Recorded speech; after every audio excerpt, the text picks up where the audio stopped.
It's yours. Yeah.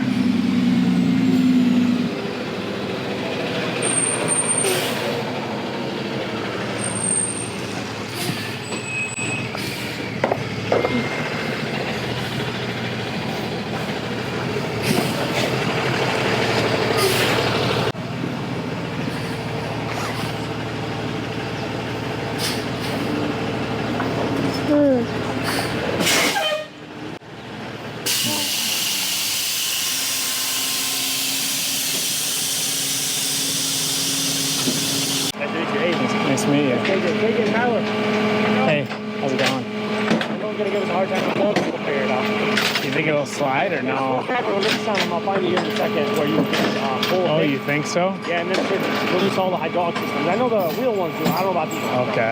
I was looking a little bit and I didn't see anything, but Figure it out. yeah. I got a forklift up the road, but it's real big. It's not something I can just drag around.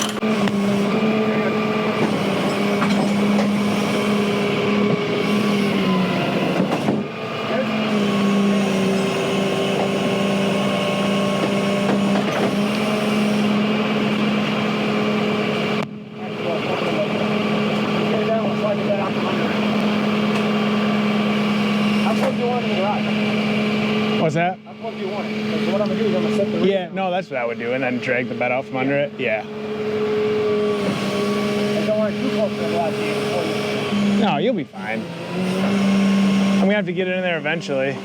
Oh, that's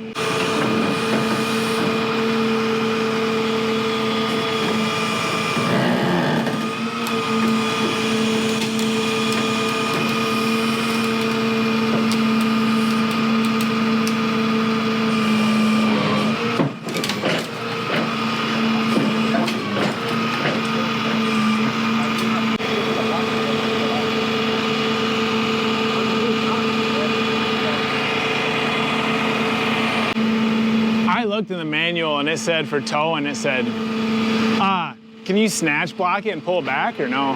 Snatch block might be our... It'd get us closer. Yeah. As long as I put the rear down, I slide the rest out. Yeah. Let's use the...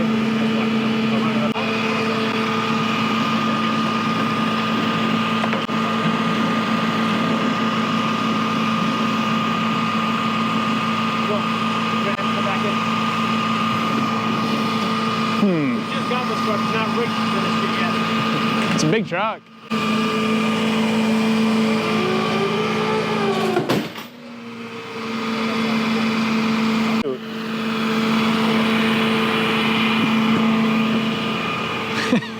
That's not good.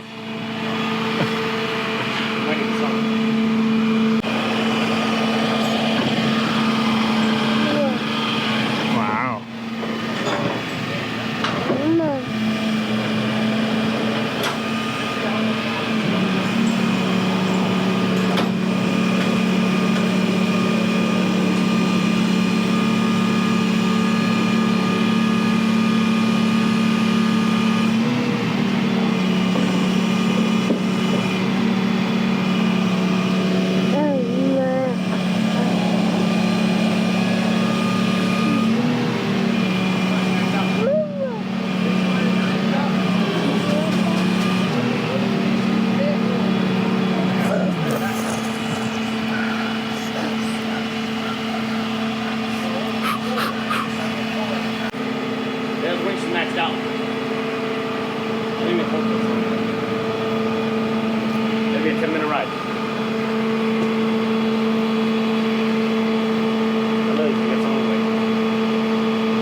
I knew this was going to be a problem.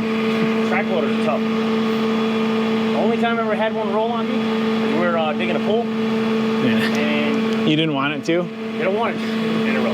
We shut it off and that thing just took off. I had to start it back up and stop it. Huh. That's interesting.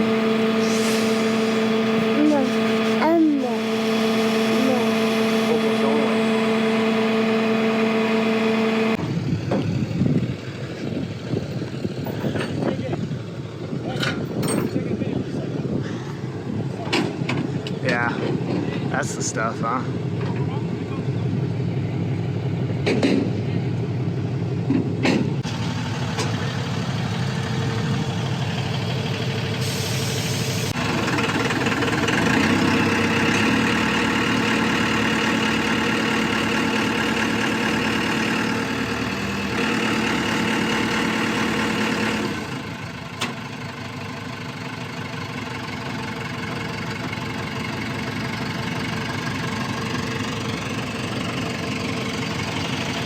racy, man.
Oh yeah, there we go.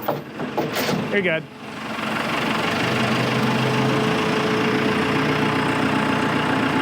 That's it.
Up to here.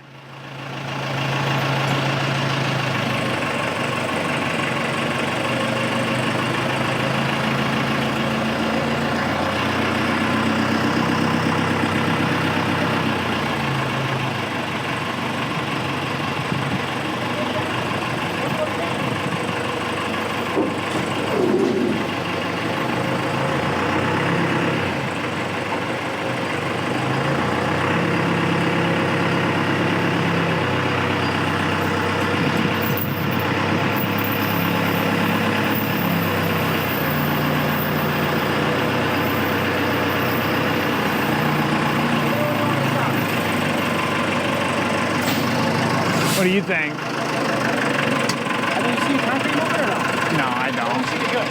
Yeah, I'd bring it up. I'll know real quick. You'll be able to tell on the outside of the concrete. Oh. You're good.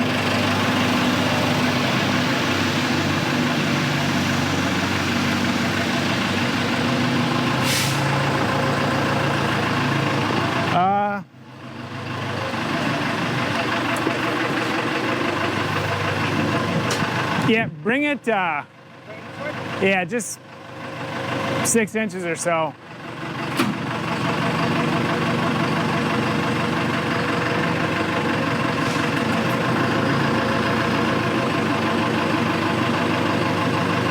good right there. No.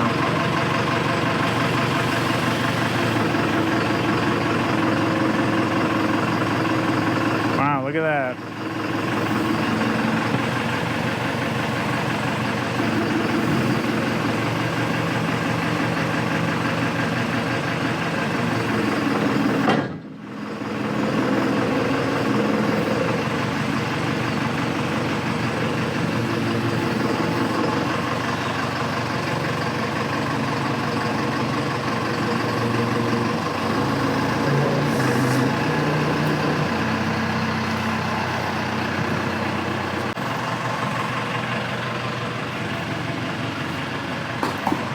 What on earth have I gotten myself into?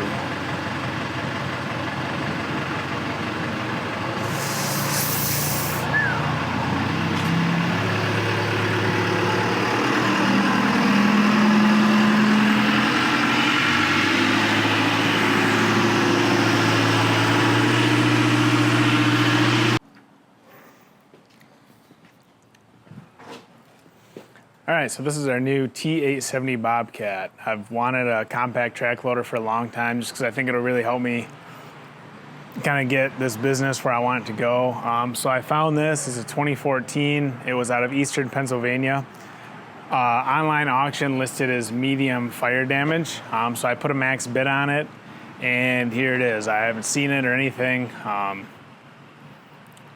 hoping that I can just kind of get a wiring harness on it and stuff, put it back together, and we can use it. That'd be pretty awesome. I paid $77.50 for it. It costs an extra $1,000 in auction fees and then $1,500 to get it shipped. So I'm in pretty heavy so far. Can you come here? Can you come here? I'm scared he's gonna run on the street. So the first thing I want to do is I want to strip off like all the access panels and cover panels and stuff. I want to give this thing a good washing before we kind of get it in the garage.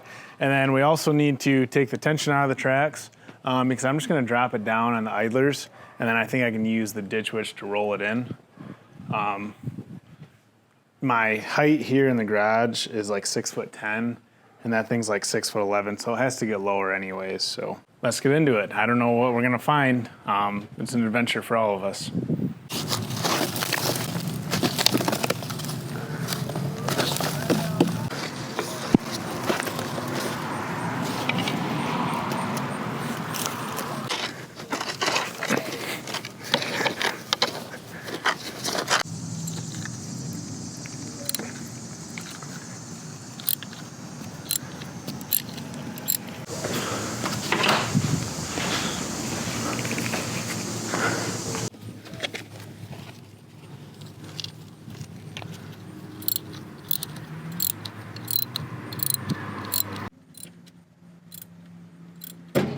Yep. Whew, scared me a little. Zerk's in there. They tell you right in the manual not to do this.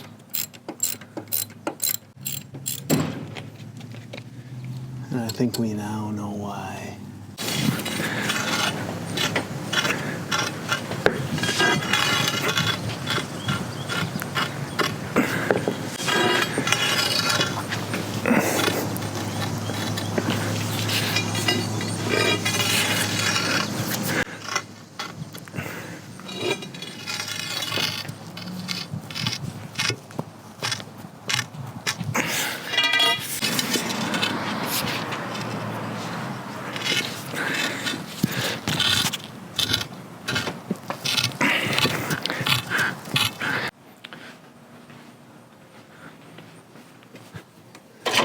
Oh.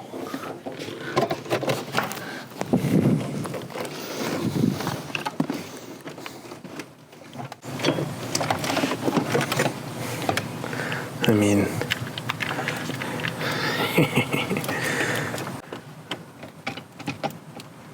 I know it's going to be a long road. Oh man, but sitting in the seat right now,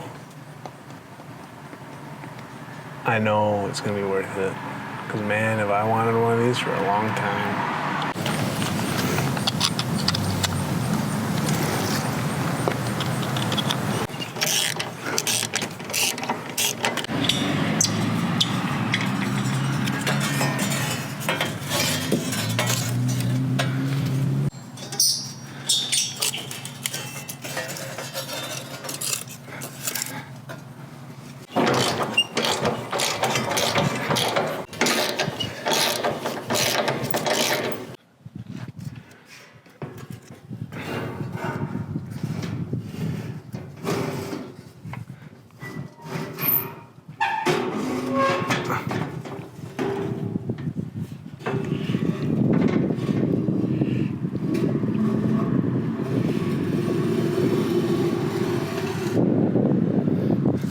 Luke's taking a nap, like, right through the window, so I'm trying to be super quiet. It's the only time I get to work. If he gets up, we're done.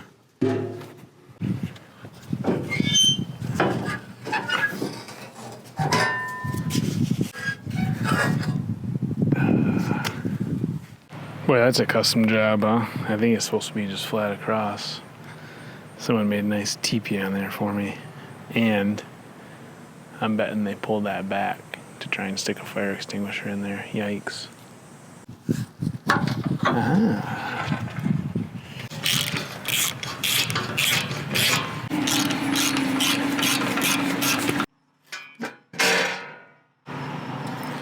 Oh, there it goes.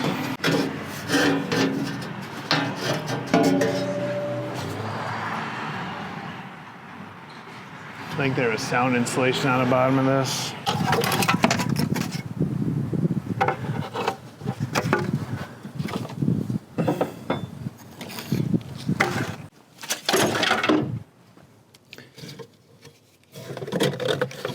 Ooh, dang. Check this out. Dang, that is a nice level.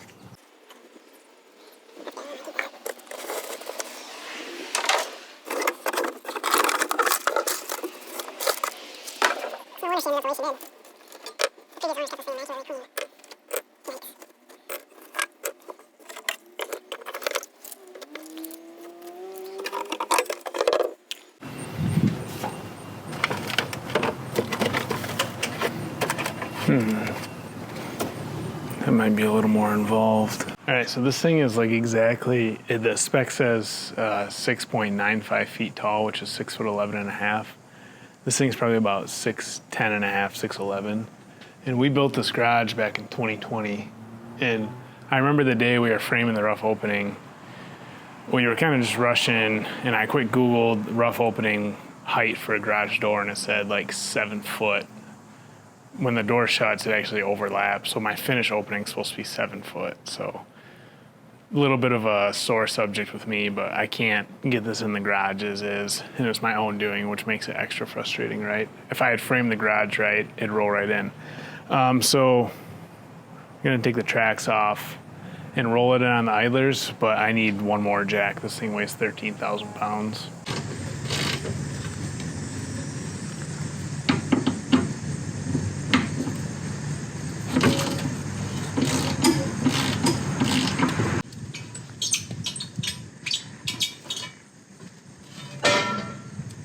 Take this for the deck. Can you take this?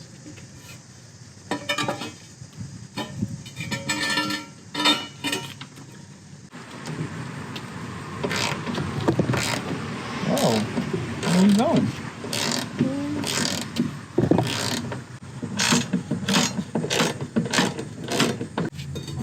Here, okay.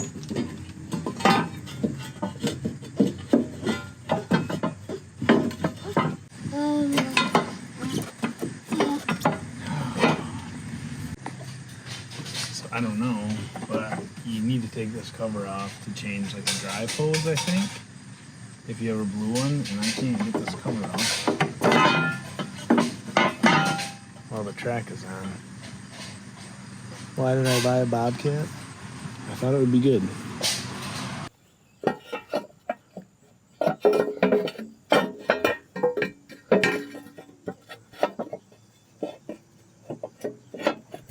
I still don't understand why you can't take these off without popping the track off.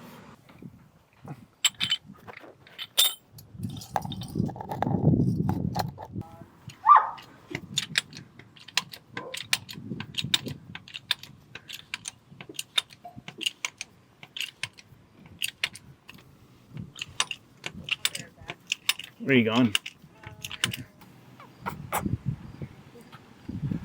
Gross. Okay, be safe. Love you.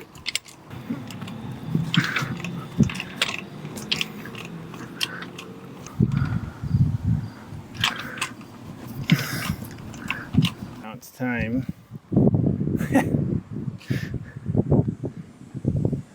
to learn how to pop the tracks off one of these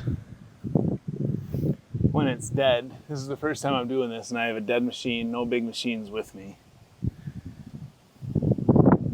I'm not sure it's gonna happen, but we'll see.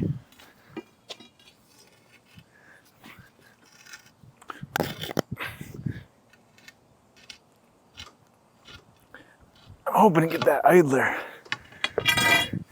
as collapsed as I can.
There we go. Leverage.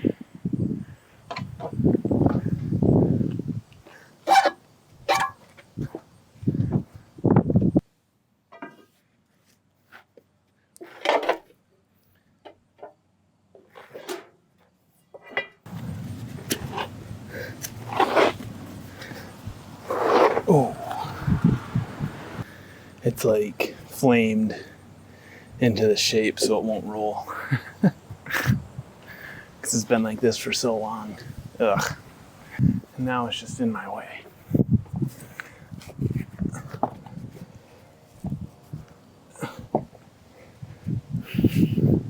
Cool. Cool, cool.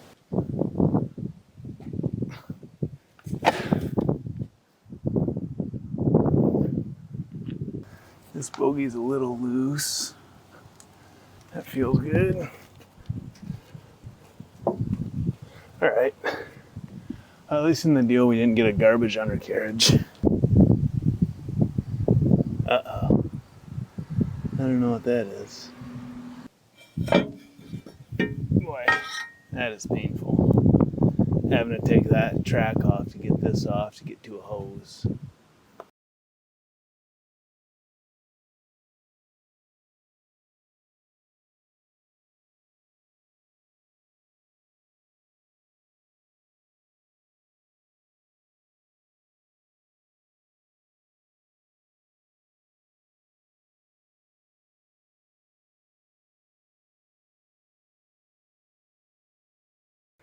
Hey, what do you think, Coco?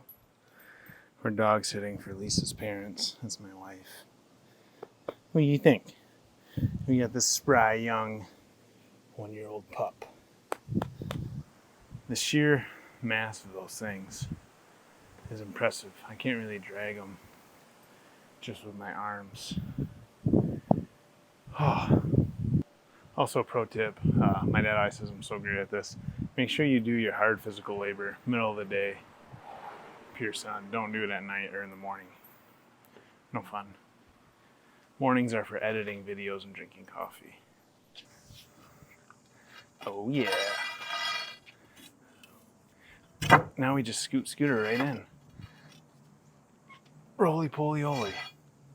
But we're gonna use the ditch witch to push it in. The more I tear into this thing, the more I realize that no parts on this are good. And I should have just bought one with a blown engine or something. I don't even know. I can't begin to say what some of this stuff is for. Do I regret my purchase? Yes, I do at this point in time. I think from the diagram I've seen that this is the fuel cooler, actually. So now I don't regret the purchase.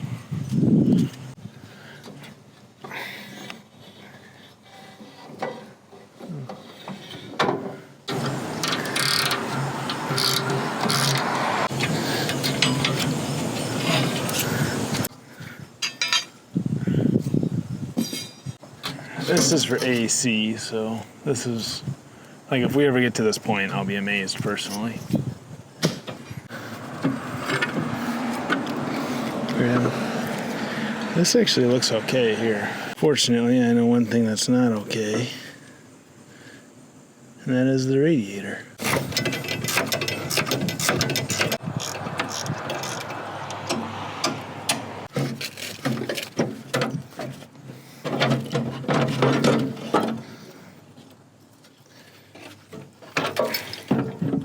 Oh boy. Oh, and there's our first glimpse at the hydro stuff, really, isn't it?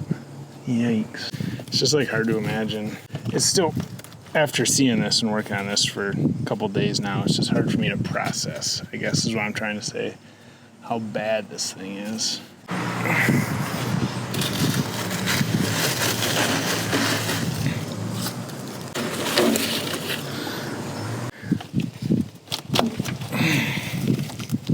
Dang.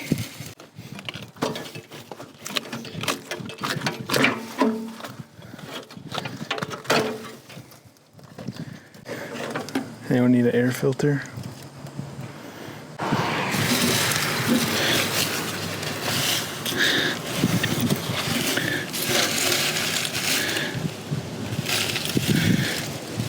So there's a bunch of like twigs and stuff right here.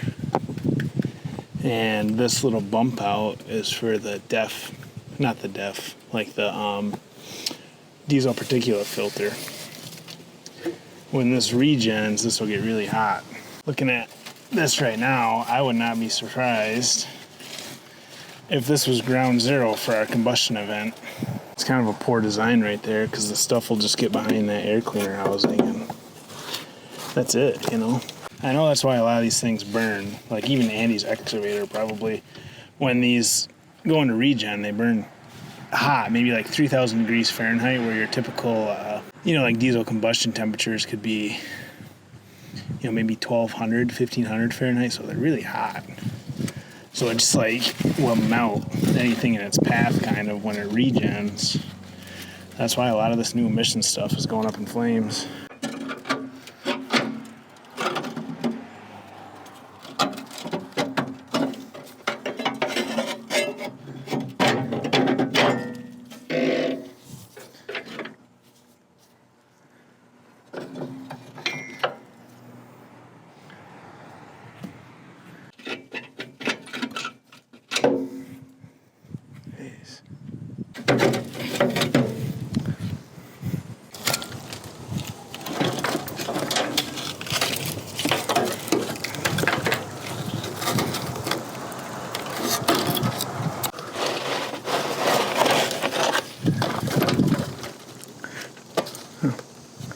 Operator's manual.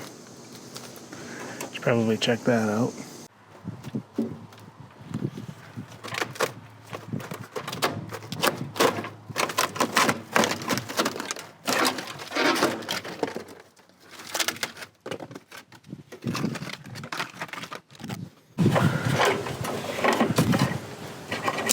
That's a computer up there.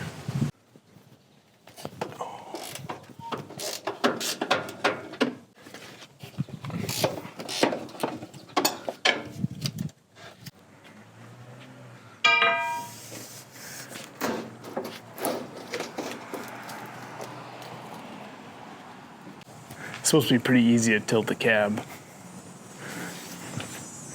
because there's supposed to be a gas cylinder on each side, but these exploded.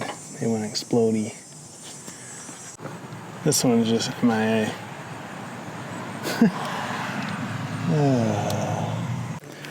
I'm getting kind of bummed out. You know, you hope when you buy something like this that like it's 50-50. Some of the stuff you see is better. Some of the stuff you see is obviously worse. On this, I haven't seen one single thing that has surprised me and, oh, that made it through the fire. Literally every single thing I see, major component, whatever it is, it's just literally gone. I don't see much of a path forward right now with this thing.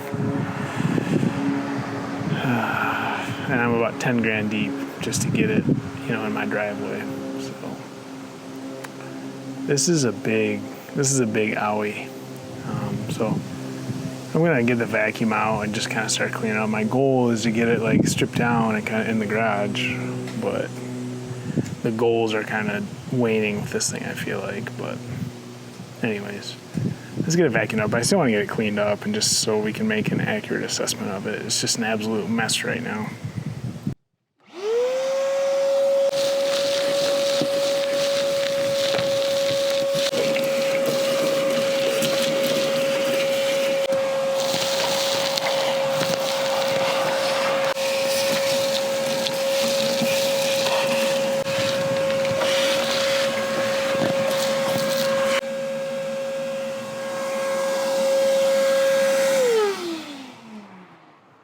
Man, just look at all this. That's all just like wood and debris. I don't know if this was like a forestry mulcher machine or something, and they just never cleaned it. But no wonder the thing went up in flames.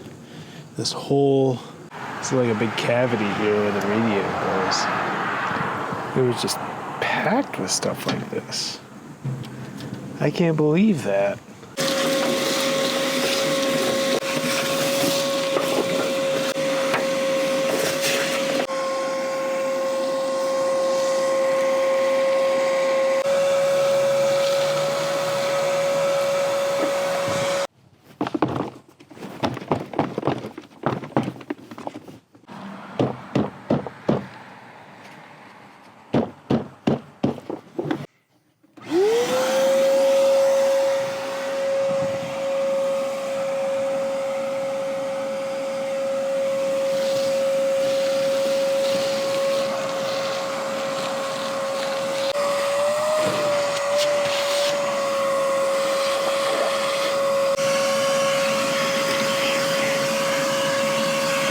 I believe there's 4 computers on this thing. And I was hoping that not all of them were toast.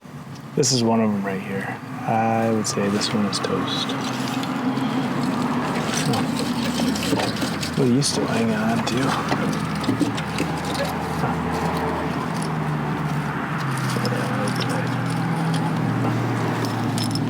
Well, either that is the other computer I was looking for, or that. So, regardless. So far, 2 computers down. Well, actually 3. Because that's our engine computer, and that one's not gonna make some miraculous recovery. Let's keep cleaning.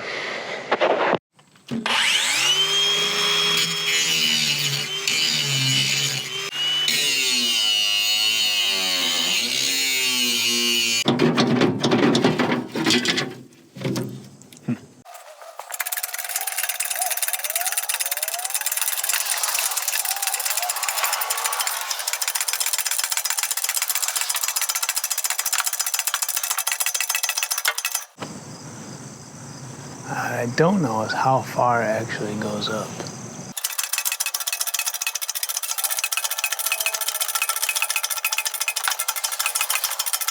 I think there's a tube right there.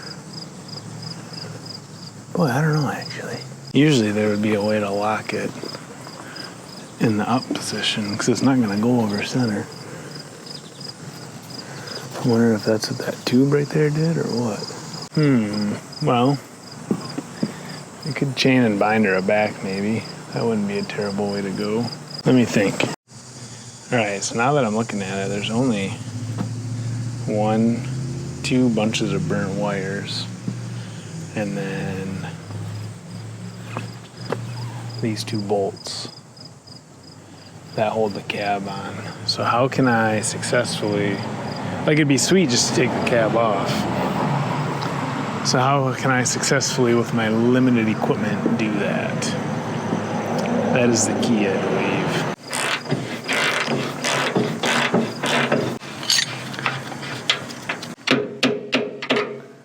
Yep.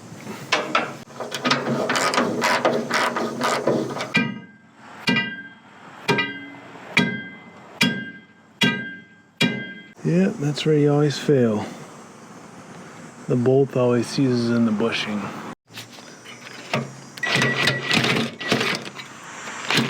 Jeez.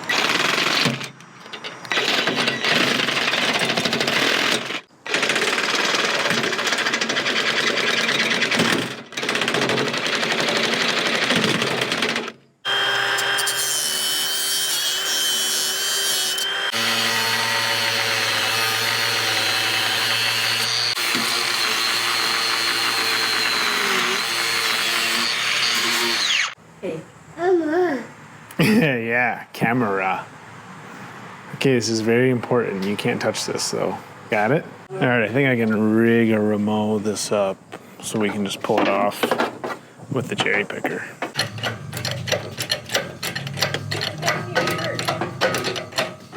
What is that? Yeah, right there. What happened to your shirt? And your pants.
Man, I really hate to cut this wiring harness, but I don't really see another way forward. How much do you guys think I'll get in copper? It's all got the insulation off it, you know, it should be pretty high price.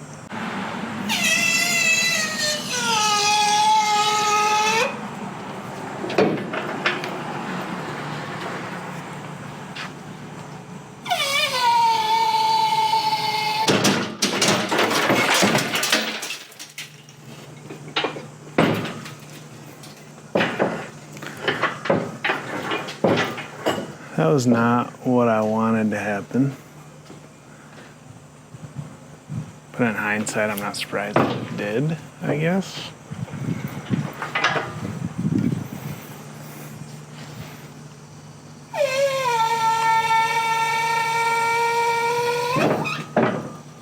One of the challenges will be, now that it's off, what do I do with it? Yikes. All right, well, I'm gonna scooch that over and clean this up. It's funny to me, I don't know why, but for some reason, like the joystick is like, the cable's fine. The one plug on the whole thing. This thing's also pretty rusty. Odd. But all right, let me figure out where to put this abomination and also how I'm gonna get it right side up. All right, I got the cab cleaned up. I can take that bar out, but other than that. So it really got torched. And I don't know, this whole machine's kind of corroded. I don't know why. It could have just sat outside for a long time too after it burnt, you know, a year or so. That would have done a lot of this. So let's take a little inventory. The good parts that I got off of the cab. Obviously, my cab wiring harness is toast. The seat might be okay, but I would kind of have to disassemble the whole thing. And I mean, look at how rusty that is. Like, I don't think the slide's gonna work. I'd have to get it painted up. Got some interior plastic that's all melted, belongs in the trash. Got 2 joysticks that I think are okay, although this one is separated from here.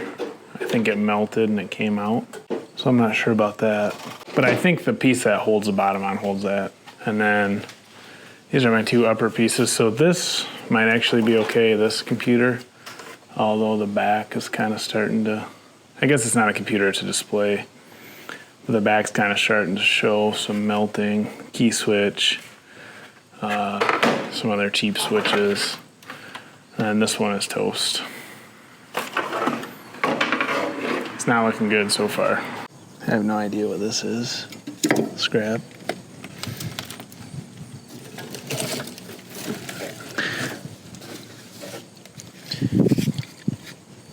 Some aerosol can.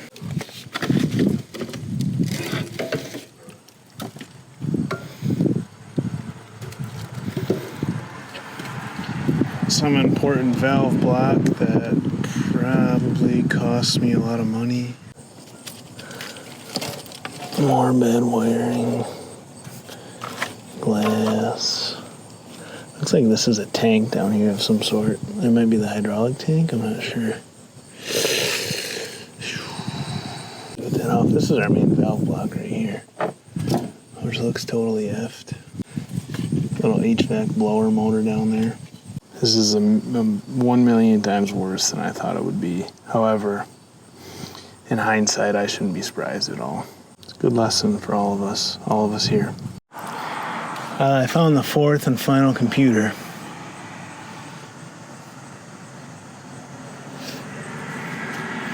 I think in computers alone, it would be, boy, they're probably $1,000, $1,500 a pop, and you don't get any.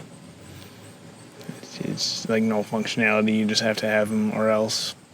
All right, so I gotta get these pedals out, and there's like 2 bolts right down through there.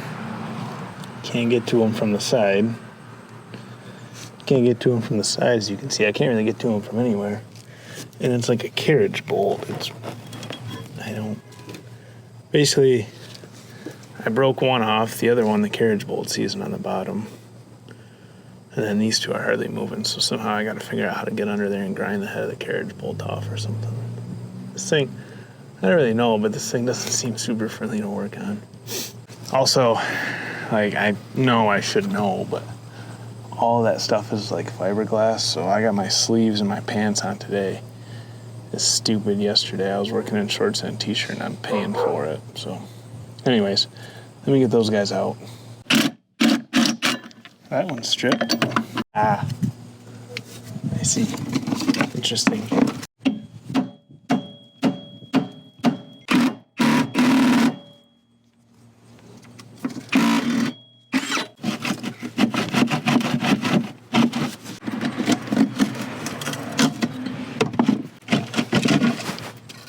Alright, that wasn't that bad.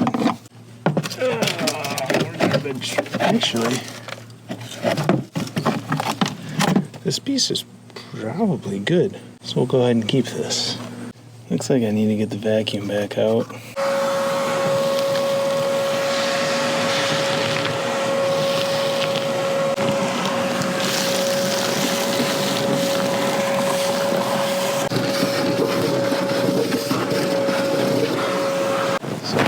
And this is our hydraulic tank, which is obviously compromised, but I don't know how this comes out of here.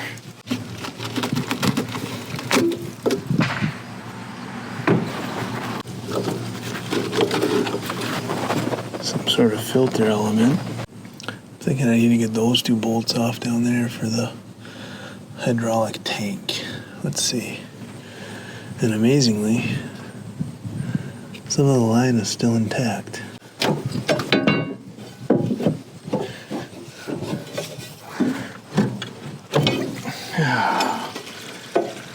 pure, disgusting water.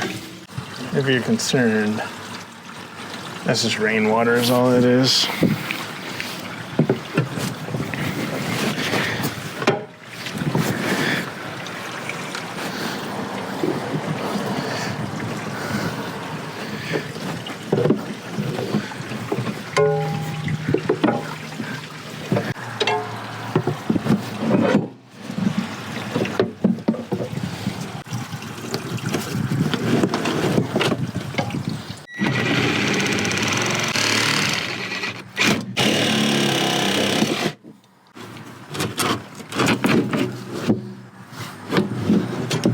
Victory.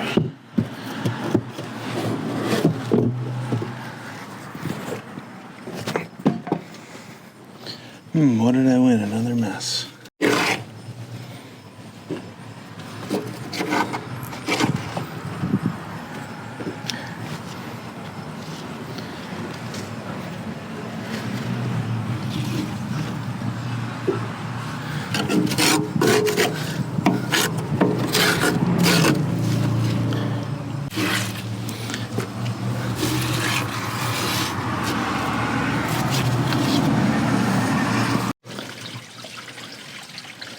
So all that water right now is coming out of my hydraulic system somewhere.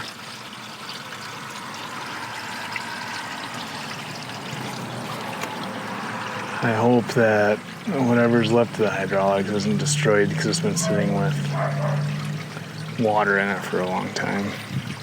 I mean, look at it. Holy cow. That thing is filled with water.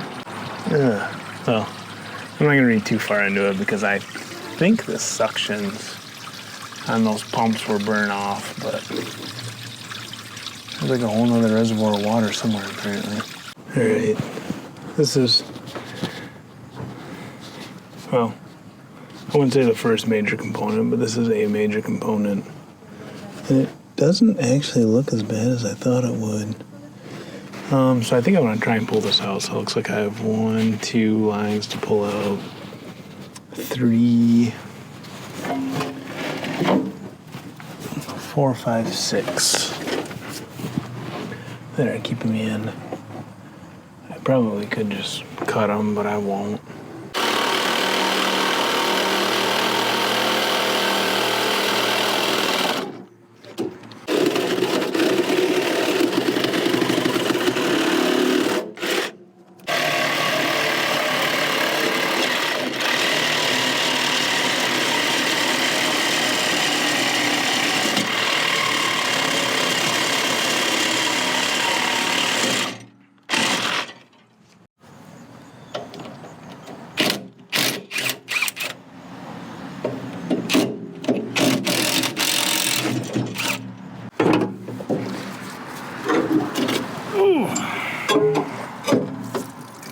Let's hope and pray that I can put some electrical components on this and just rebuild it, but that's yet to be seen. These are the 2 joysticks for the selectable control. I'm not sure exactly what they do, if they actually, you know, like drive your lift and your tilt function somehow, if it's just like an electronic spool valve. But I know those are about $600 a piece. I'm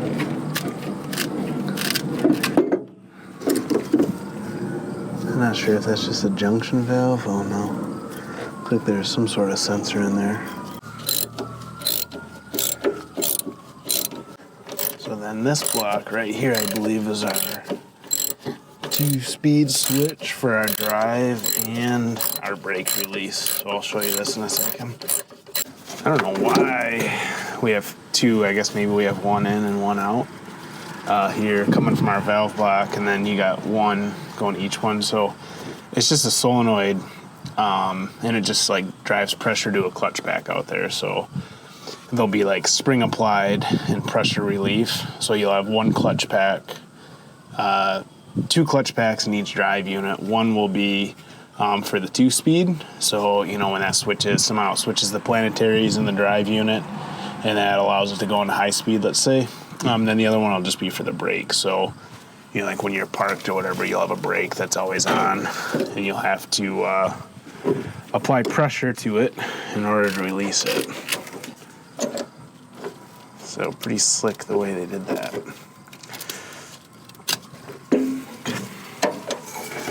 So this one, I'm assuming, you might be able to rebuild something like this, I'm not sure.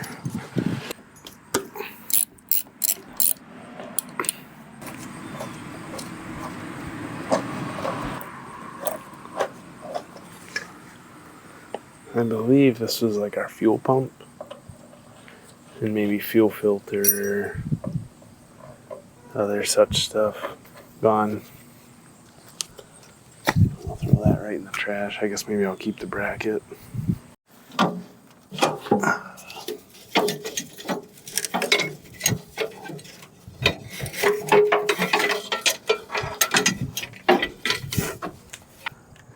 Well, I mean, other than I gotta clean that crap out, but that might be kind of after. So I think there's a big tank right there. It looks like maybe a big saddle tank or a couple of tanks. One's fuel and one's hydraulic fluid, maybe. So I think what I want to do next is I'm thinking it might be time to. It looks like this whole engine unit comes out as one. It looks like this is a big casting right on, bolted to the engine block. And then there's another bracket right there that holds this on. So I'm thinking maybe we should go around the back, clean that up, and we'll see. I want to get it in the garage kind of as soon as I can, because I've already had people stop by. It's not exactly the place to be doing this. But my goal before I got into the garage was just to get all the stuff that was going to make my garage really messy out of here. So I think what I'll do is let's clean this up a little bit, try and get the gunk out of there. Then I want to clean the dirt off the track frames. Then we can push it right in the garage, I think.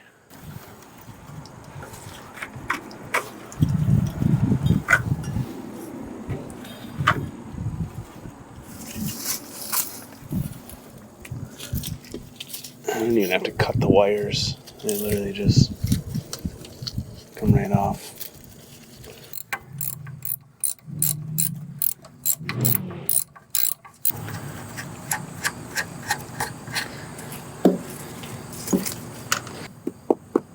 I don't even know how you would go about getting that battery out.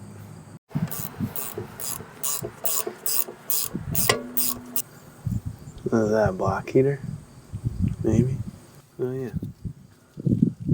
I see the 3 wrong plug. Okay. Well, easier than I thought.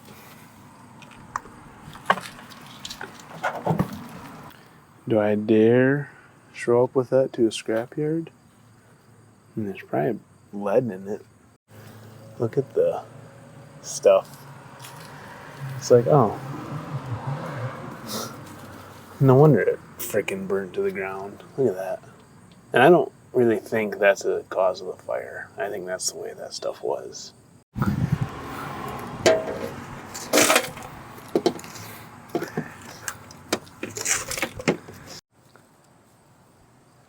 So this valve right here is kind of cool. This is called the bucket positioning valve. It looks like there's some electronics on it. I can't totally tell.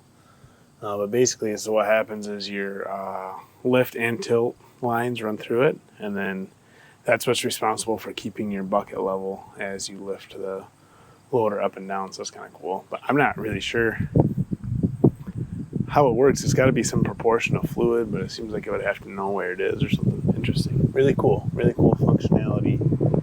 And that little guy right there is responsible for all of it. All right. I swear I did not make this up. I think it was probably 2-3 weeks ago I was working on this saying I need to get it out of the driveway. And then this week I get a letter in the mail. So typical government. The neighbor, we've had issues with neighbors, me and belligerent, playing music, being up drinking till wee hours in the morning, multiple nights a week, Like I showed you guys, no one on the street is an angel. So it's okay in some instances, but when you're trying to make a living for yourself and provide for your family, oh, we're just gonna shit out some bullshit rule that inhibits you. So, but one thing my dad always taught me was have a contingency plan. So basically, I've expected this. I knew this was going to happen, and I think we're ready. Today's the day that we can push it in the garage. So let's clean off the track frames. Just try and get it as presentable as we can. And then it's going to take the position of the ditch witch. It's fall time. It's time to use that. So ditch witch is going up north in a couple days.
It stalled, and I thought, not another fuel issue with the ditch witch, but it just ran out of fuel.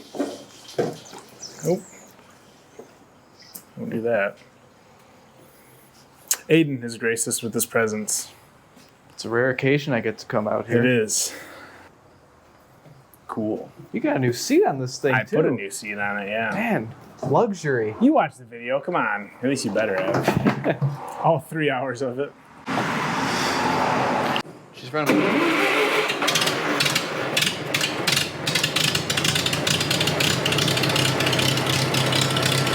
Hello. You wave. He wants to show you that light up there.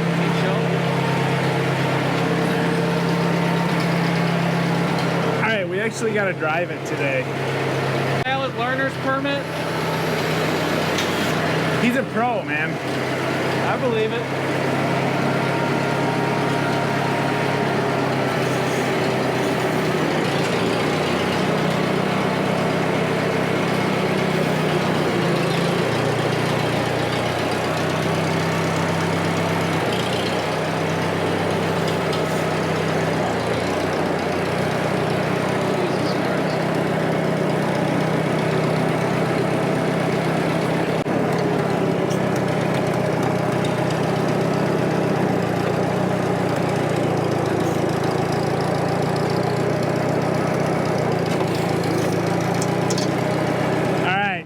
Think it'll move it? It'll move it, sure.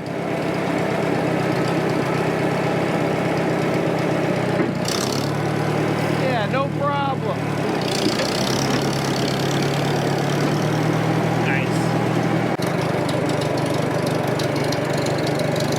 You want to drive? Okay, you can drive.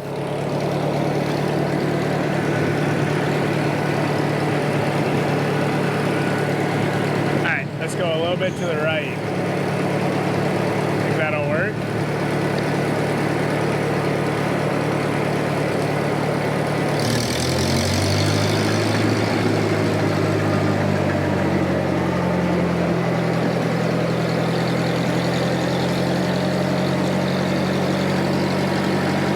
Yes!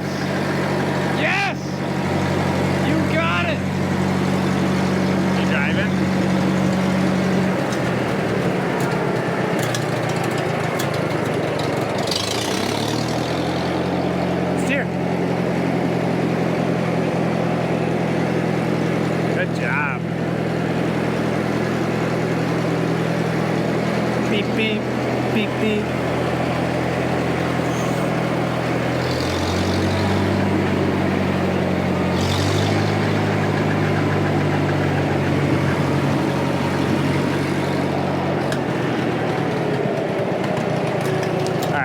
just put it back in mobile mode. That way we can go faster.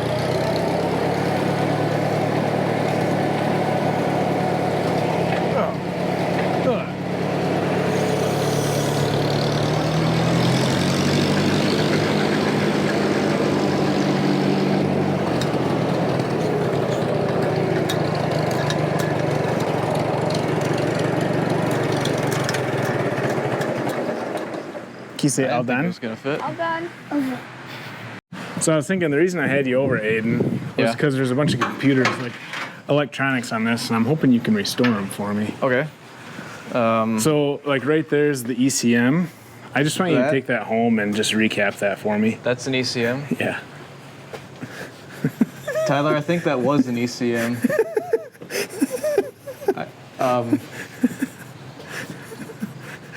Look at the aluminum case, like melted. It was This is that the hot. connector, and it's literally falling to pieces. It's disintegrating to dust as I rub my finger across it.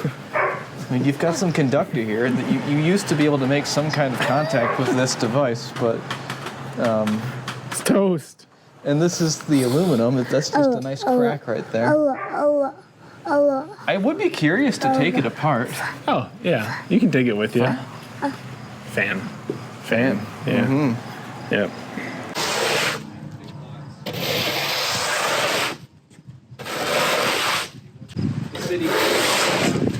Oh! Yeah, it's just a bunch of little cabins. I forgot.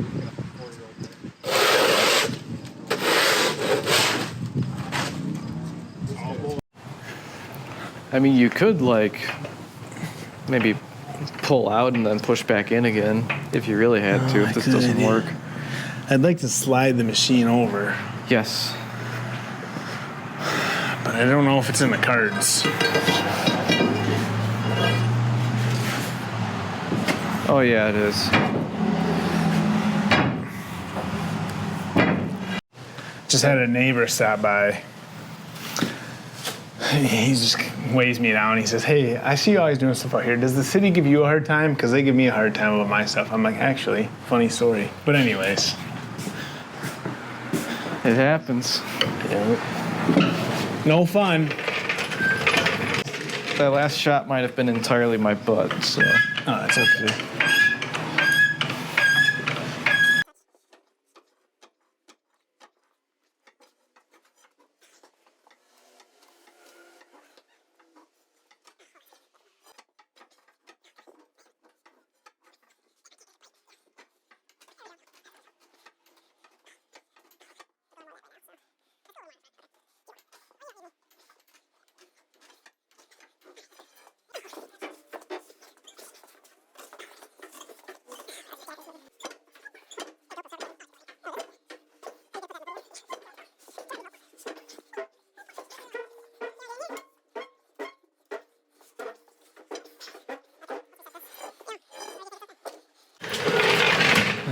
All right, Luke, come here. Let's push. Can you push? Go. Come on. Go. Let's push. Come on. Go. Can you go? Good job. High five. Nope. Okay.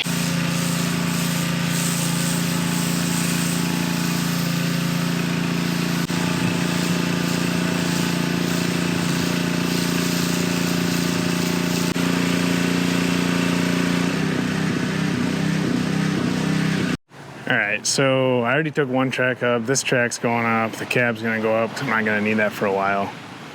I believe that's the seat. That wire's scrap. Then this pile, I'll maybe sort through a little bit, but honestly, like the radiator scrap, I might save that frame, but it's not looking good for that pile either. But at least the city's happy now. I think, I hope. So the next thing I think, I kind of set this up so that we could still cherry pick this engine out of here. So let's take this engine out of here, and with it, I believe, comes the hydro pumps, kind of all on one skid. So it's kind of the final thing to tear out, honestly. This would be like the funniest thing if I get a working reverse buzzer, because that's like the thing I want least.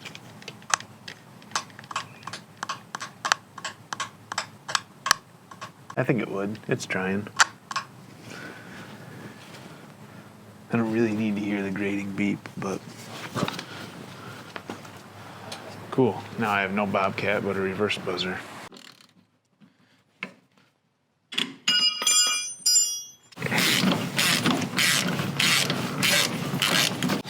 Wow.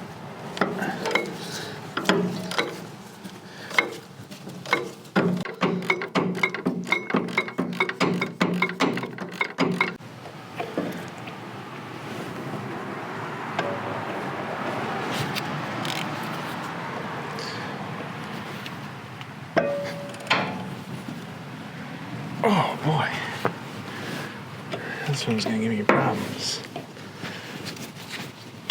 Oh, ouch, ow.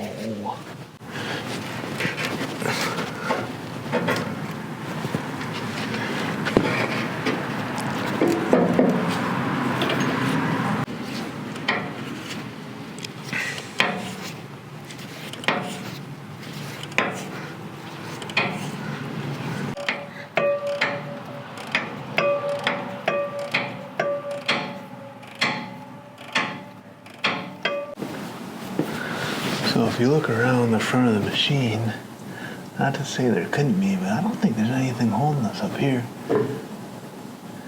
Because that whole hydro pump is mounted like on a skid. A big bell housing mount, and then a little mount over to the side there that, you know, kind of goes with the engine. I don't know. I guess I could look in the manual, but it's kind of a moot point at this point.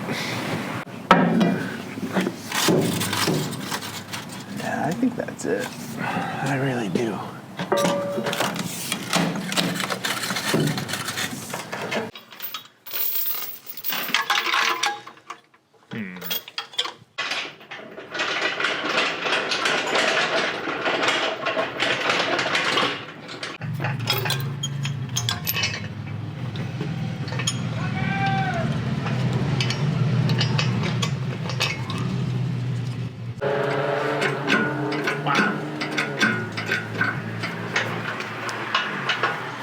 Don't want to go.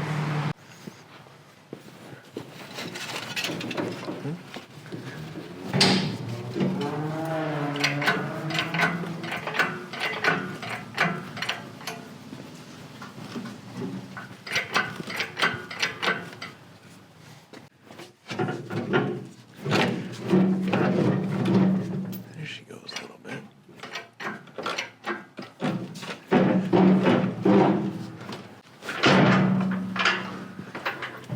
Oh, we're getting there.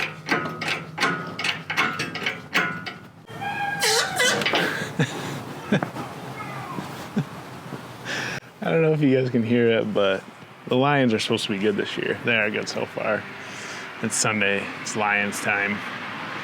I don't even need to watch the game because, like, not one singular neighbor, random neighbors up and down the street will just yell and scream at, like, what's going on. So the guy across the street is pretty into it. I know they scored 2 touchdowns. So they should be up 14-10 based on his reactions. Let's go look. Ah, commercial time. Dang it. This is how I watch. I watch through the front window.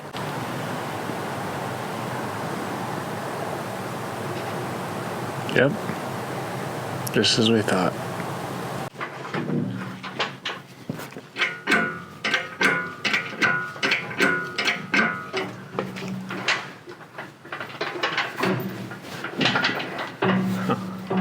Believe it or not, there's some hydraulic hoses left that are hanging us up.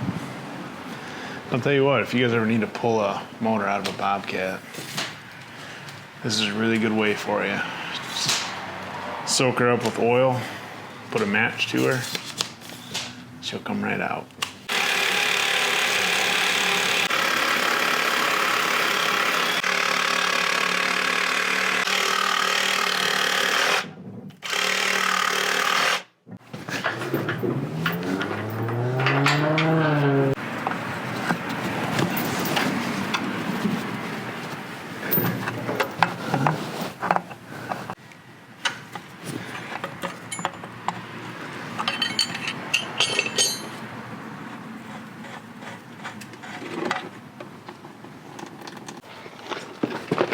if you don't have one of these kits, you need one. I need one for O-ring too. O-ring face seal, but I don't have one yet. It's just cappy cap. I'll put a link in the Amazon store. But yeah, these are sweet. I mean, like anytime you do a hydraulic, it seems like for my entire 30-year-old life, we just let it do its thing, but you can just cap it off. It's amazing. All right, I don't know. I think there's... Oh yeah, I see one more line maybe. No, that's not holding this in. See anything? There's that line right there, but the other end of it's just burnt off. Yippee.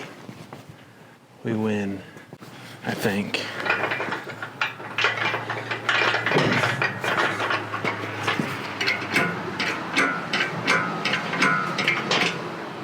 There. Now we win. It's kind of slick. I mean, I don't love working on this thing. I definitely find more joy in working on the 977s and stuff because they're simpler, but it's kind of slick the way they have this. Oh, I forgot to disconnect the wiring, dang. Then under here, I believe this big mess here is our fuel tank, so I'll have to maybe try and pump that, but I'll probably, let's get the vacuum on it first. Get all this garbage out. What a nightmare. What an absolute nightmare, guys.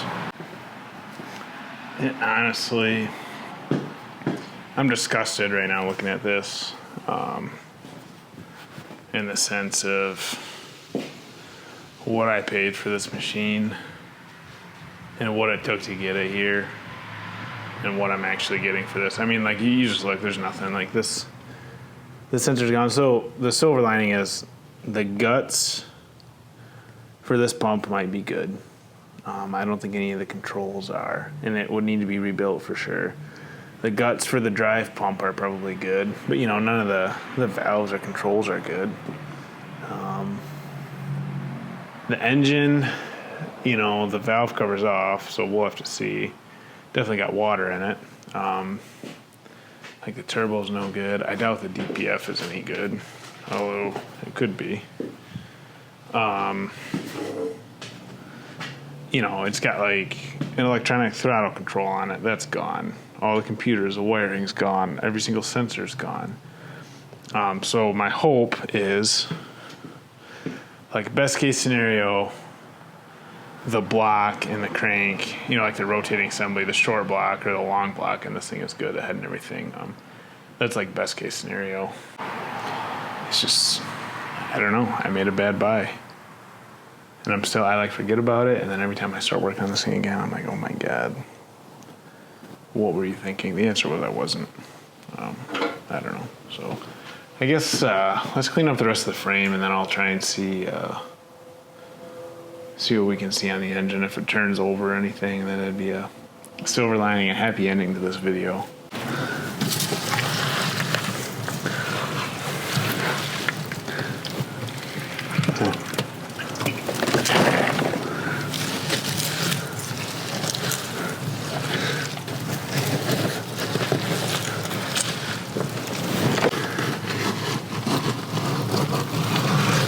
Absolutely huge.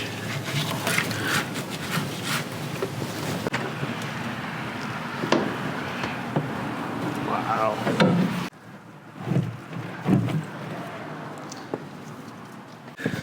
Come on.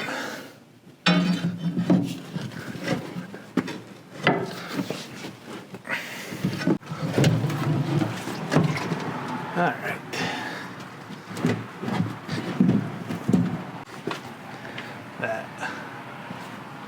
Tube right there, that other tank we pulled out earlier in the video, right there, that goes up to that other tank that's set up there that we pulled out earlier in the video. Apparently that's just like an aux fuel tank. I thought that was maybe a hydraulic. No evidence there's a hydraulic tank anywhere on this machine. Done. Gone. Kapoof.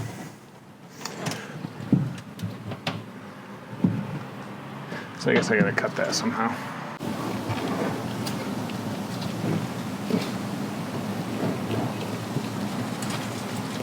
Jeez.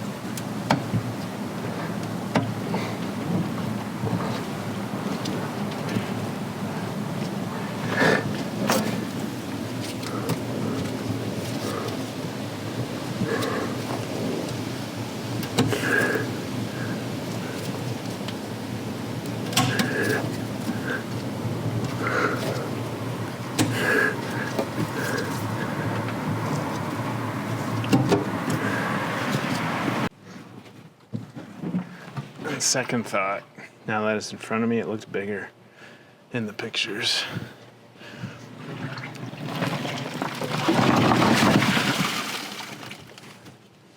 Just your typical household waste. Nothing to see here. All right, I pretty much got this thing cleaned up. I think we can move on. Physically, not emotionally.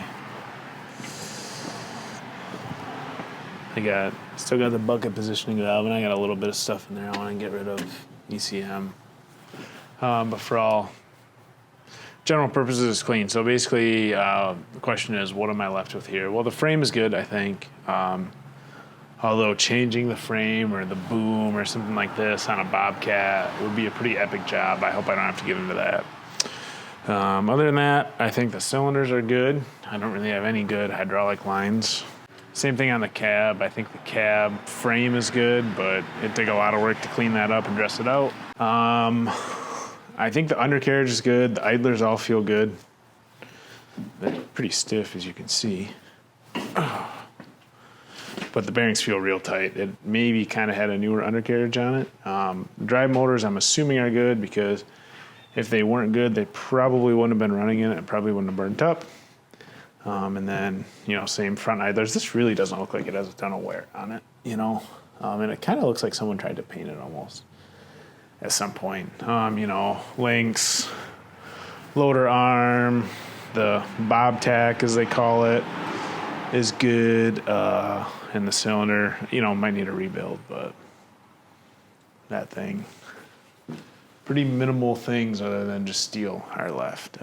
So this all kind of boils down to, like, the grand finale. I want to see if the internals on the pump and the internals on the engine are okay, because then I can kind of decide on a path forward. So first thing, let's take all the garbage off. Like, a ton of this is just scrap, right? This hose is scrap, this fitting, all this stuff. So let me take all the garbage off, and then we can kind of go from there. Didn't change a lot, but as usual, the bad pile keeps growing. Alright. This must be some sort of, I wonder if this is the valve for high flow for your aux hydraulics. It's a little bit what it looks like. And we still can't get a wrench on there. Cool.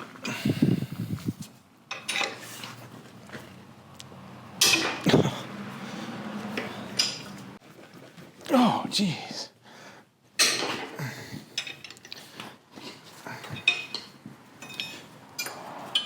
So if you look, this is it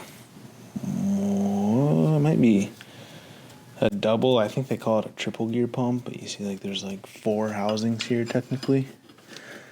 So what that means is this is a high flow, maybe, like, I feel like it's only in the 30s, like 31, 32 gallons per minute. Aux hydraulics, but this machine was like the holy grail high flow, which means you can run like a mulcher or something cool like that, versus the standard flow, which would just have half of this gear pump, I think. So it should be a somewhat desirable core if it's okay.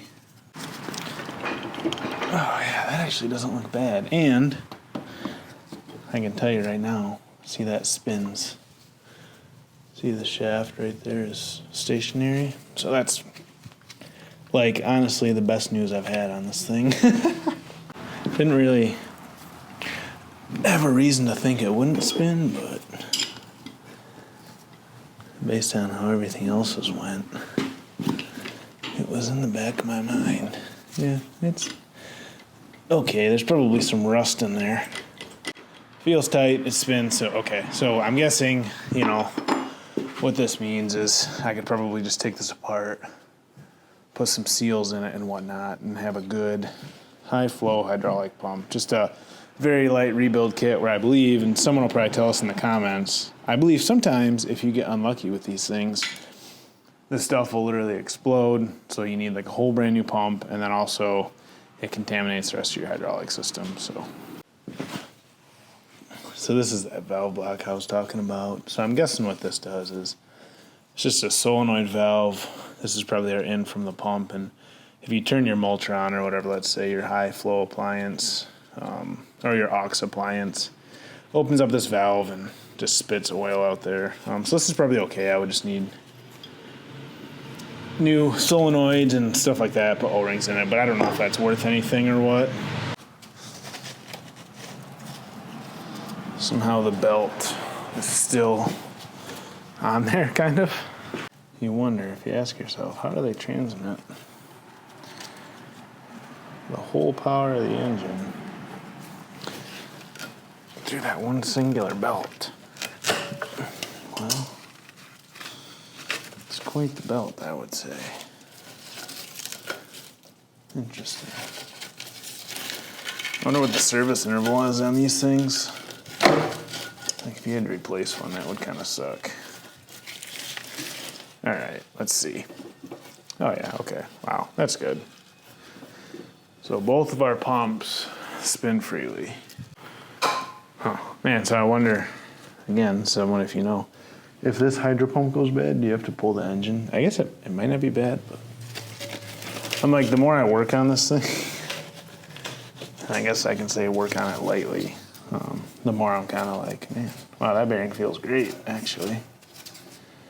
The more I'm kind of like, man, I don't know if I actually want one of these machines, but I'm sure if I was running one, I would feel differently.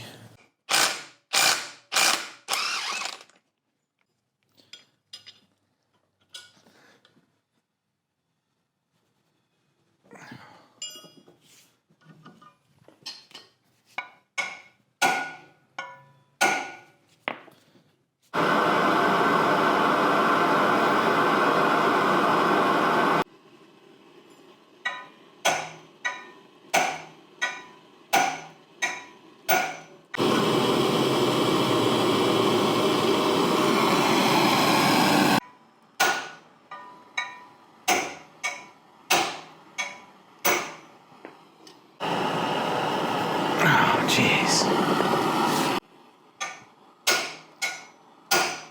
Oh, dang it. I thought it went.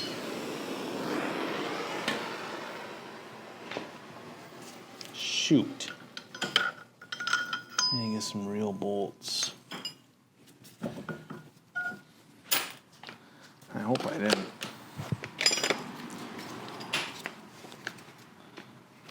I didn't just screw myself over. Alright, now that I've blown the threads out on here, in typical Tyler fashion, let's get smart about it.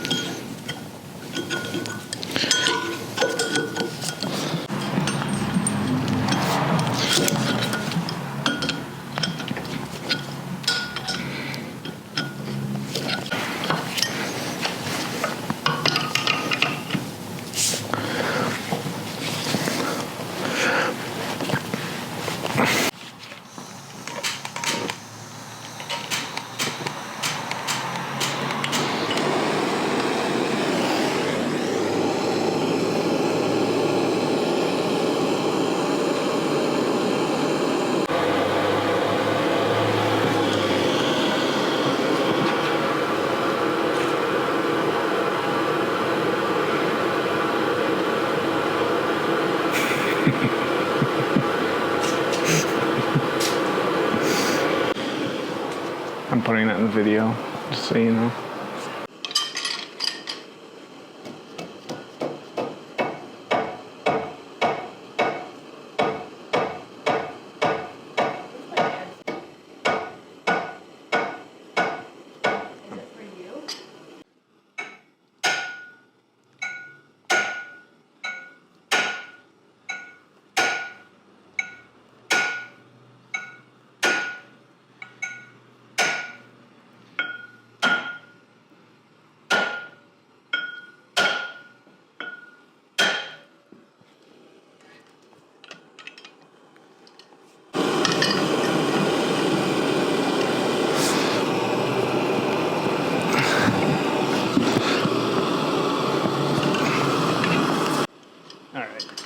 I'm gonna have to check this out on the old Google.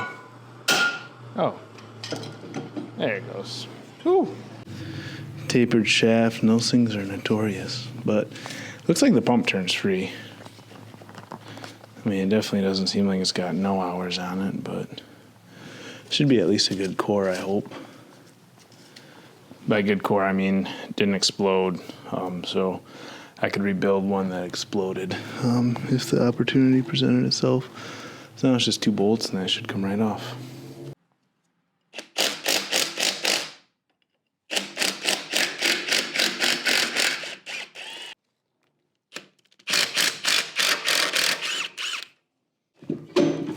Whoa! I guess that was fair. Because this pump actually is kind of a beast. Okay.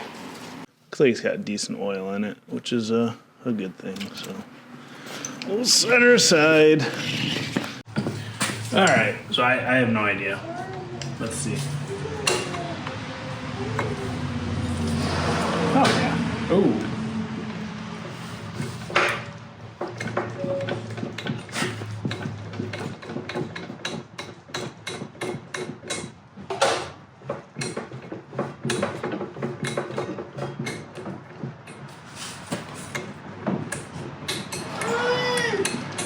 It feels really sloppy. Yeah, it doesn't feel bad. I mean, I would be shocked if the engine was bad, just because like it had to have been running to catch on fire. It's not like the engine blew up and then someone put a match to it, right?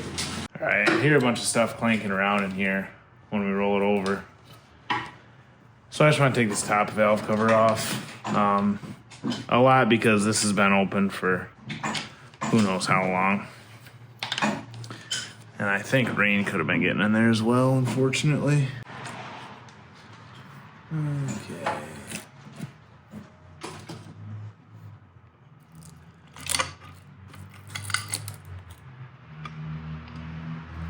Wow. Oh, okay. Well, looks like we gotta go one deeper.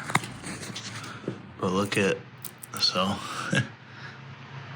I don't even have 4 good injectors on this thing. It got so hot that it looks like it melted the top of all the injectors and the wiring harness.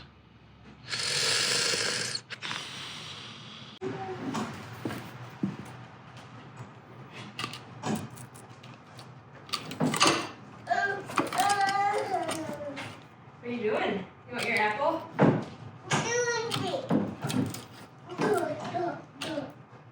How many leaves did you pick up?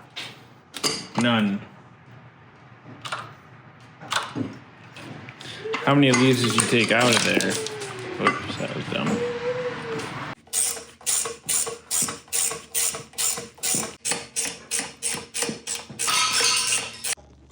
You gonna spray everything down for me? Boy, does it need it.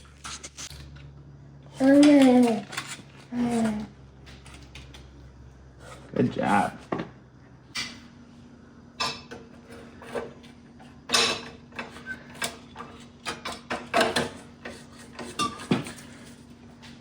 And that one just rounded off, huh?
We're heading down a dangerous path where we make everything so complicated and design it poorly that we can't work on stuff. This valve cover is held in by like a shoulder bolt. These shoulder bolts precisely, and I'm guessing that's because they need some precision location on it. Like the valve cover has to be located because the injectors go through it and all that other BS. So like 2 of these bolts have seized in here, and it's no wonder you've got a steel shoulder on an aluminum like housing, right? So I got that one kind of drilled. I don't know if I'll be able to get the valve cover to come up off that, and you can see I sacrificed a little bit of the valve cover, although I think it'll be okay. And then back here, this one's seized like badly. So I bought this gear wrench, like easy out extractor set. That's what it looks like. It just bites into the fastener. I'll put a link to that in Amazon if it works. It's got a pretty good bite on there, but it just won't come out yet.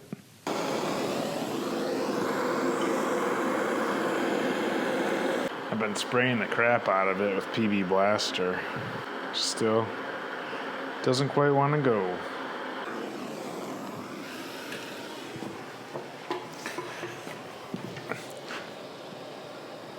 Wow. It's just slipping on there again. Man, so the problem is like I have to take this whole can off if I want to drill that stupid thing out. I'm going to lose it. Let's try the smaller size.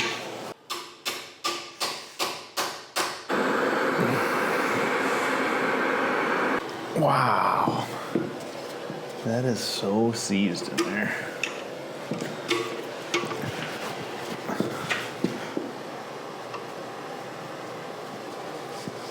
I'm kind of in shock. Oh my goodness, I think it's going.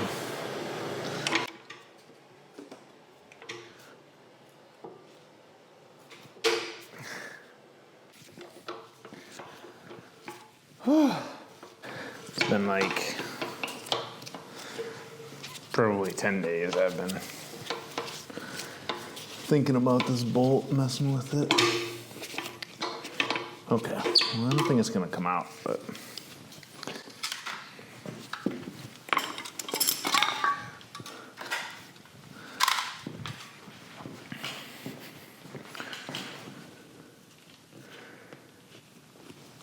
I don't think it's holding us up anymore either. Will the valve cover come off now? No.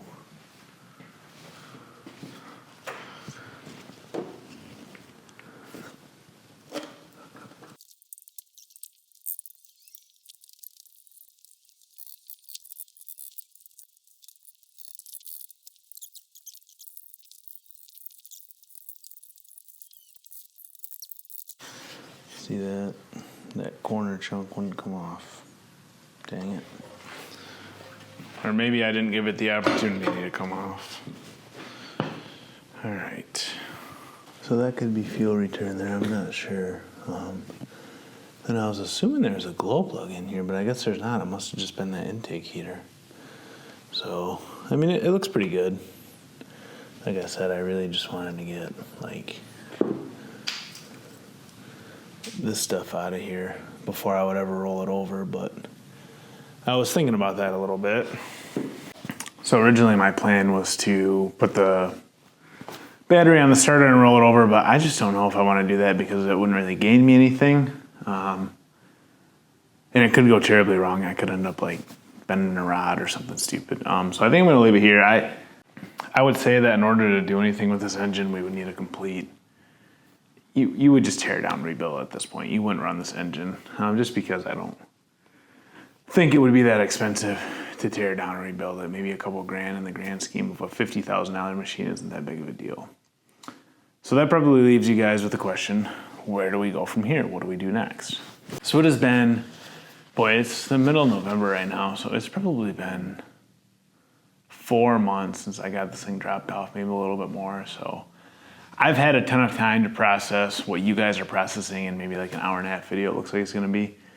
So it's kind of interesting. It probably took me half of that time to fully cope with what the fate of this machine was going to be.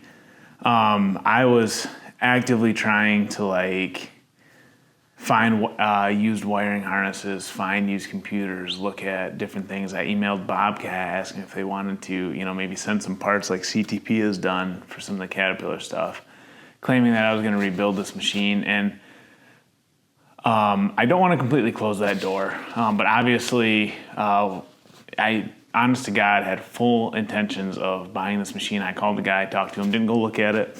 And he said, it looks like medium fire damage. I think you'll be able to rebuild it.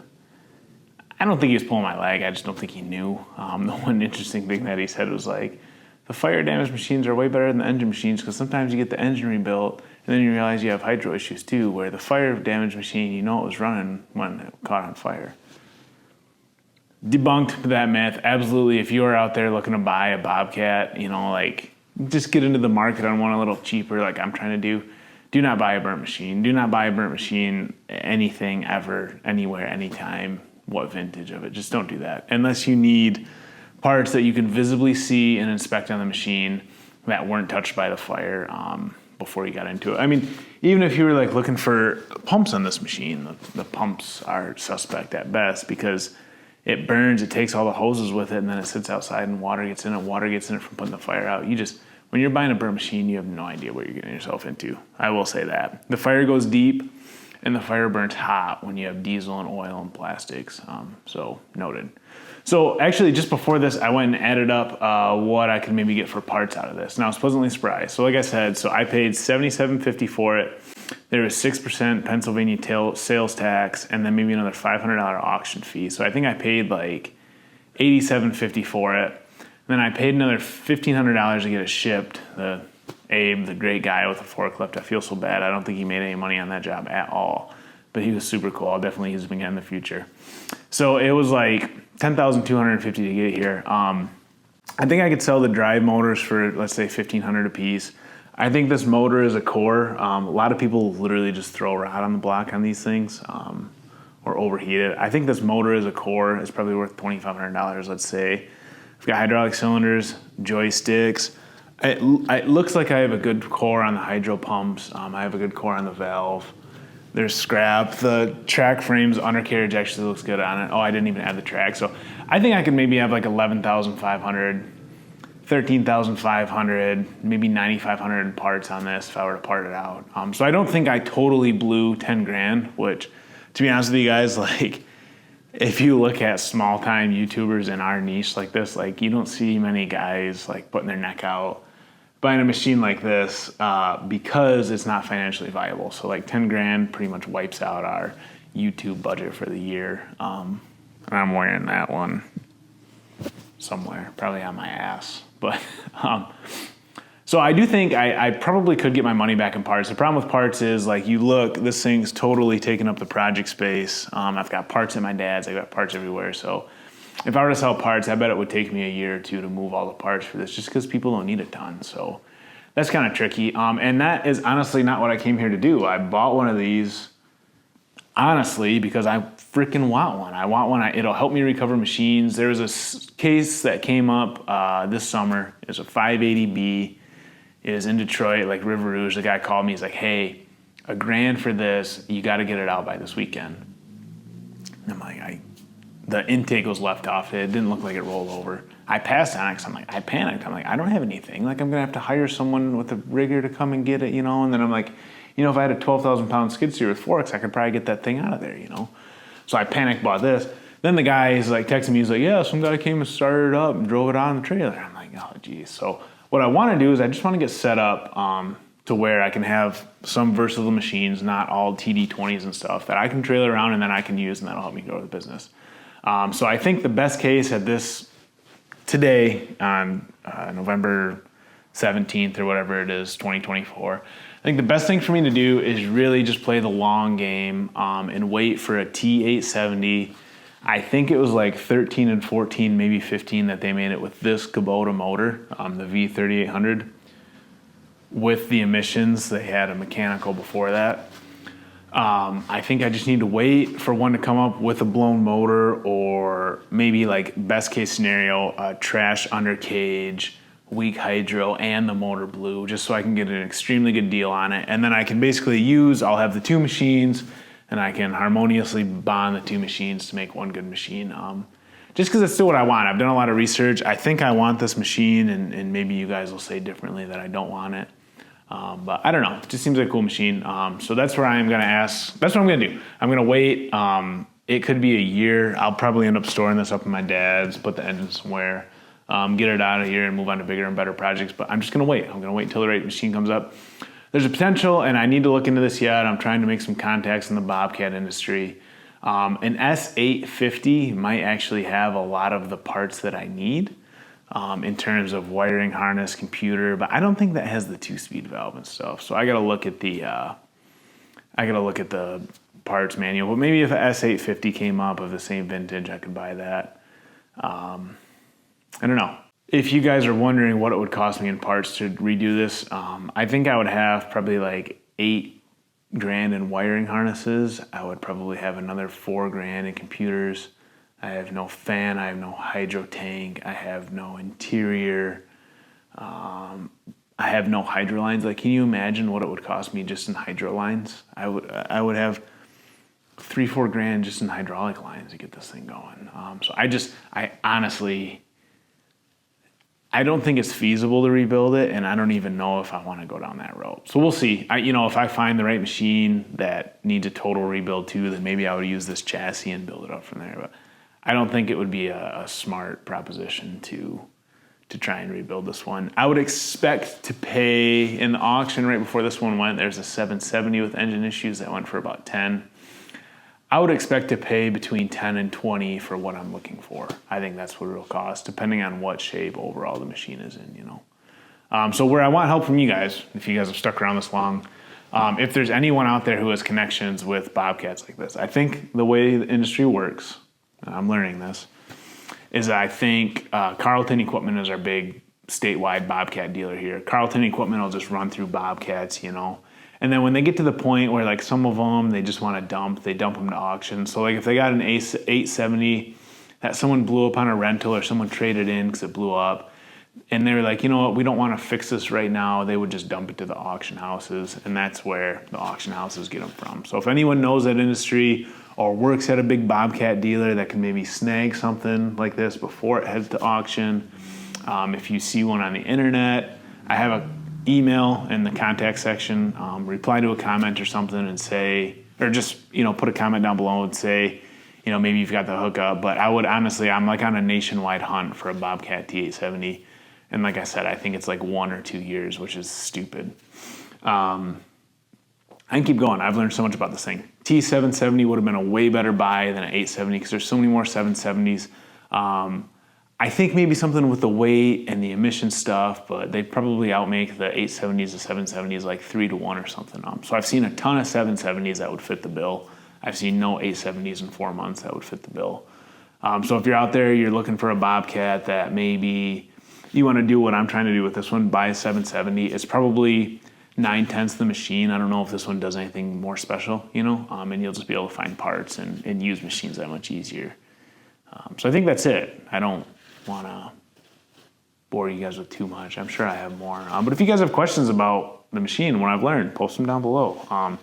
The biggest thing I can say is just don't buy burning equipment unless you're prepared to buy two or you're looking specific parts. I think I still got an okay deal on it, but it's not gonna do me a damn thing the way it is, So super duper bummer. Yeah, I bought a couple good things this year, and I bought one boner of a thing, and that's this Bobcat behind me. And the saddest part is, in the beginning of the video, as I edited it, I was so excited that maybe I was fine. I've never ran one of these things. I just always see everyone running them, and I'm like, man, I need one of those. My dad's like, we need one of those. I'm like, yeah, I know. I sat in the seat, and I was like, oh, this is going to be sweet. It's not sweet. So thanks for watching, guys. A somber ending to this one, but still funny, interesting to see. So I can take you guys, not much has changed around the garage, honestly. It's kind of depressing, but I can take you guys on a tour. Right now, we are doing some bulldozing. We're cleaning out a pond at the golf course. That's going to be pretty wild. My dad may or may not have drove the TD8 in the pond. I don't know if it was pumped out or not. You guys will have to see. But that's going to be pretty wild. I'm almost done with the Liebherr. So the Liebherr actually is shaping up. Looks like it's going to be a good machine. So I got to go up this weekend probably, and we'll finish that and maybe push some dirt with that. I got the radiator for the Cleveland out for a part 2 on that guy. That's going to blow your guys' mind how that radiator looks. I need welder Jason to come weld this for me, but I don't know. I might have to butter him up somehow. This one's going to be fun. It won't fit in our oven at work, so that's why it's going to be fun, because it's huge. What else we got? I got the nose cone for the 977. So basically, we've kind of gotten to the point where we want to clean out this pond this fall because the weather will inhibit us. That's kind of all we've been working on up there. So the 977s are on a little bit of a hold, but hopefully we can get that pond cleaned out in the end of November and maybe in December. Put a motor in a 977 because, man, it's looking nice. I also totally was on the horse about 4BT swapping one of these and getting someone to make me up some hydraulic control. Guys, it's just hard. I just don't want to get into engineering a solution and stuff. And you might be able to get the hydraulics to work okay, but then the drive is gonna be weird. Those solenoids down there, they're little pulse width modulated solenoids. It's just at the end of the day, you gotta say Bobcat engineered a solution. Whoever engineered a solution. Let's just roll with it. We don't need to re-engineer the solution. So that's where I'm at. Believe me, I went through 8 billion waves of emotions with this thing. And it is what it is. It is a pile of parts and probably nothing more. And the best way for me to get into a new machine is just to buy a new pile of parts that needs less parts put onto it, the parts that I have to put onto it. So thanks for watching, guys. I hope you guys found this enjoyable. I don't think it was a smoking deal, but now you guys know. So we'll talk to you next time.